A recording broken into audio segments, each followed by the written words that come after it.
Now, how do you give? Let me show you. You don't give carelessly.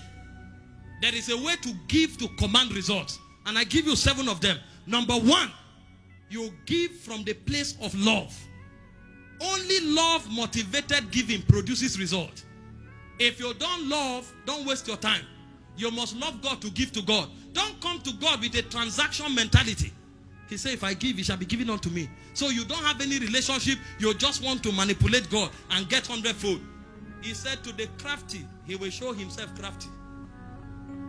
If you want giving that produce result, let it be a response of your love for God. 1 Kings 3 verse 3 and 4. And Solomon loved the Lord, and he gave 1,000 burnt offering in the high place of Gibeon. It began with love. If you don't love God, your giving will amount to nothing. Some people give for pride, so that they'll say, this is the biggest partner here. Ah, this man gave 1 million. You are joking. You go nowhere. There's no blessing for it. And Solomon loved the Lord. When a man is giving, what God is checking is his heart. I've quoted for you severally. Matthew 6:21. He said, where a man's treasure is, that's where his heart is. That means God is tracing the heart along the treasure. 1 Corinthians 13 verse 3. He said, I can give all my resources to the poor. I can give my body to be burnt. He said, if I have not love, I have nothing to gain. So the kind of giving that produces result is a love motivated giving. And that's why when you give, don't look for men's applaud. Your result will prove what you are doing in the secret. There are some people, if they give and you don't call them to announce their name, they are offended. They will never give again. You won't prosper like that. For you to give and your gift produce result, give from the place of love. Number 2, how do you give? Give willingly. Any giving that is coerced is a failure. This is why churches where they manipulate people to give, they give and remain poor. Because giving must be willingly. If you are coerced, if you are manipulated to give, there will be no harvest. We read already from 1 Corinthians 9 verse 7. It said when you give, don't give grudgingly. Don't give of necessity, but willingly. For God loveth a cheerful giver. Make sure you give willingly. Exodus 35 verse 4 and 16. When the children of Israel gave, the Bible said, Moses commanded them, those that are of a willing heart, let them give. And the Bible said the people gave willingly. Anytime you want to give and there's pressure, stop. That giving is a waste. Every time you want to give and it's for ego, stop. Don't waste that resource.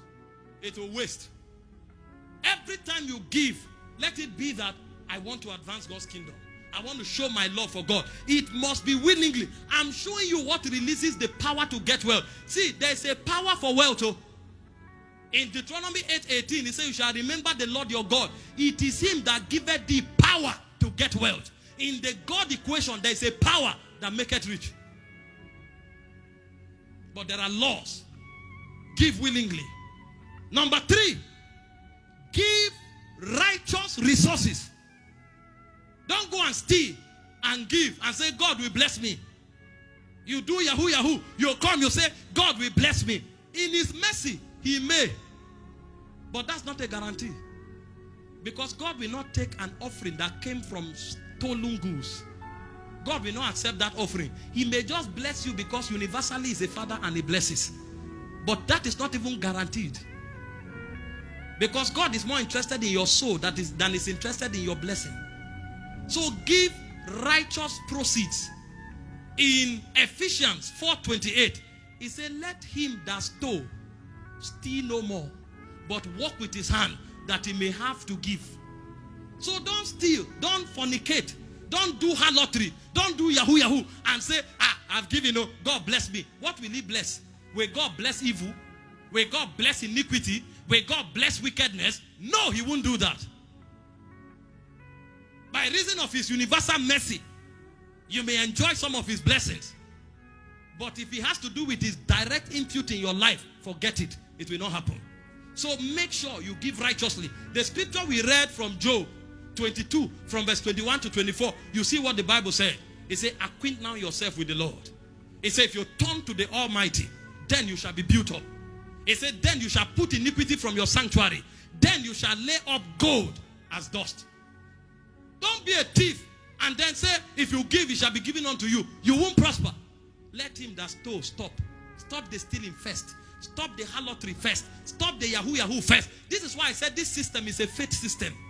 If yahoo is what you are doing, you don't trust God. He is not your source. Every one of us must be wealthy this year. This is why we need to understand this protocol. We can't do great things for God poor. Salvation is free, but preaching the gospel is very expensive. Give righteously. Number 4, how do you give? Give cheerfully, with joy. The Bible says in Isaiah 12:3, it says, with joy you shall draw waters from the wells of salvation. 1 Corinthians 9:7, God loveth a cheerful giver. Give with joy. Don't give grudgingly. I know there's a place in sacrificial giving where the seed will touch you. That is good, but grow up to a level where you give cheerfully. See, when you give, find fulfillment in it. And that's why you need to know how God works, so that people don't toss you to and fro. Make it a lifestyle. The Bible said, give a portion to 7, give a portion to 8. You know not the evil that will come upon the earth. It said, in the morning sow thy seed, in the evening withhold not thy hand. As much as it's within your power, scatter your seeds.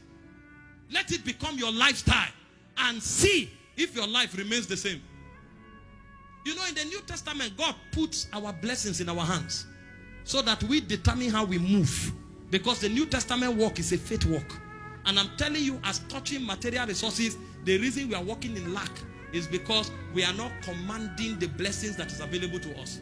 Because the way to command it is through obedience. Number 5, how do you give? Sacrificially. Psalm 126 verse 6. It says, him that cometh in tears, he that goeth forth and weepeth, bearing precious seeds. So it's not everything you give to God. Anything you give to God must be a worthy offering that beareth what? Precious seed. See the way the Bible puts it. Shall doubtless come again with rejoicing, bringing his sheaves with him. Ask those who give precious seeds. They never come back empty-handed. When Abraham gave Isaac, he didn't just return with Isaac. He returned with Jehovah Jireh. You cannot give precious seeds and return empty-handed. It's not possible. And God looks out for how precious what you are giving is to you. Malachi chapter 1. Look at verse 6 to 9. See God talking. People don't know the character of God. A son honoreth his father. So this is not law. This is relationship with covenant children. A son honoreth his father, and a servant his master. If then I be a father, where is mine honor?